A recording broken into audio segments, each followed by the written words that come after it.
Hello friends, welcome to Ramnath கூரக்கடை kitchen. இன்றைக்கி நம்ம பார்க்க போகிற ரெசிபி பார்த்திங்கன்னா கேரட் பீன்ஸ் பொரியல் எப்படி செய்கிறதுதாங்க பார்க்க போகிறோம். இந்த பொரியல் சாம்பார் சாதம் வெரைட்டி ரைஸ்ன்னு சொல்லிட்டு எல்லாத்துக்கூடையும் வச்சு சாப்பிட்றதுக்கு ரொம்ப டேஸ்ட்டாக இருக்குங்க. அங்கே இப்போ இந்த சுவையான கேரட் பீன்ஸ் பொரியல் எப்படி செய்கிறதுன்னு நம்ம வீடியோக்குள்ளே போய் பார்க்கலாம். ஃபஸ்ட்டு இந்த ரெசிபி செய்கிறதுக்கு கடாயில் 2 டேபிள் ஸ்பூன் அளவுக்கு எண்ணெய் சேர்த்துருக்கேங்க. எண்ணெய் நல்லா சூடானதுக்கப்புறம் 1/2 டீஸ்பூன் அளவுக்கு கடுகு உளுத்தம் பருப்பு சேர்த்துருக்கேன். கடுகு உளுத்தம் பருப்பு நல்லா பொரிஞ்சதுக்கப்புறம் மீடியம் சைஸில் ஒரு பெரிய வெங்காயம் பொடியாக நறுக்கி வச்சுருக்கேங்க. இது கூடயே 2 வரமிளகா, கொஞ்சமாக கருவேப்பிலை. இப்போ வெங்காயத்தை நம்ம எண்ணெயில் சேர்த்துக்கலாங்க. 2-3 நிமிஷம் வெங்காயம் நல்லா வதங்கிடணுங்க. பாருங்கள், ஒரு 4 நிமிஷம் கிட்டே ஆயிடுச்சு. வெங்காயம் நல்லா இந்த அளவுக்கு வதங்கிருச்சு.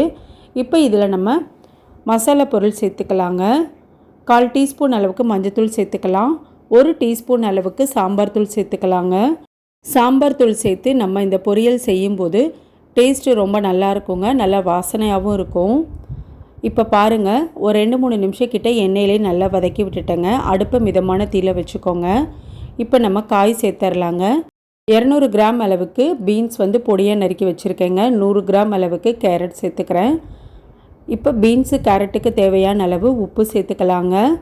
உப்பு சேர்த்துட்டு ஒரு தடவை நல்லா கலந்து விட்டுறலாங்க. ஒரு 3 நிமிஷம் கிட்ட நல்லா மிக்ஸ் பண்ணி விட்டாச்சுங்க. இப்போ நம்ம காய் வேகிறதுக்கு தேவையான அளவு தண்ணி சேர்த்துக்கலாங்க. 1/4 டம்ளருக்கு கம்மியாக நான் தண்ணி சேர்த்துருக்கேங்க.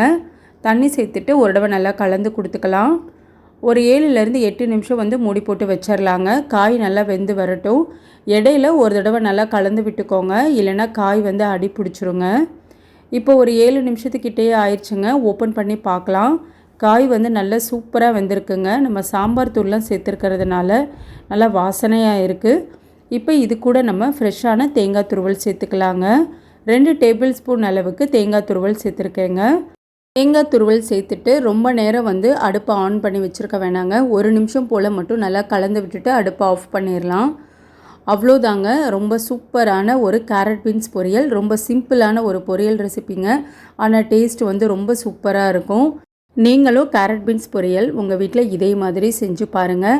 செஞ்சு பார்த்துட்டு எப்படி இருந்ததுன்னு உங்கள் கமெண்ட்ஸை எனக்கு சொல்லுங்கள். நீங்கள் இப்போ தான் நம்ம சேனலை ஃபர்ஸ்ட் டைம் பார்க்குறீங்கன்னா ராம்நாத் கூரக்கடை கிச்சனை சப்ஸ்கிரைப் பண்ணிக்கோங்க. பக்கத்தில் இருக்க பெல் ஐக்கானை கிளிக் பண்ணிவிட்டு ஆல்ன்ற ஆப்ஷனை டிக் பண்ணிக்கோங்க. அப்போ தான் நான் போடுற புது ரெசிபிஸ் நோட்டிஃபிகேஷனில் உங்களுக்கு உடனுக்குடனே வரும். இந்த வீடியோ உங்களுக்கு பிடிச்சிருந்ததுன்னா லைக் பண்ணுங்கள். உங்கள் ஃப்ரெண்ட்ஸ் அண்ட் ரிலேட்டிவ் ஃபேமிலிக்கும் ஷேர் பண்ணுங்கள். இனி நான் வேறு ஒரு இன்ட்ரெஸ்டிங்கான ரெசிப்பியில் உங்களை பார்க்குறேங்க. தேங்க்ஸ் ஃபார் வாட்சிங்.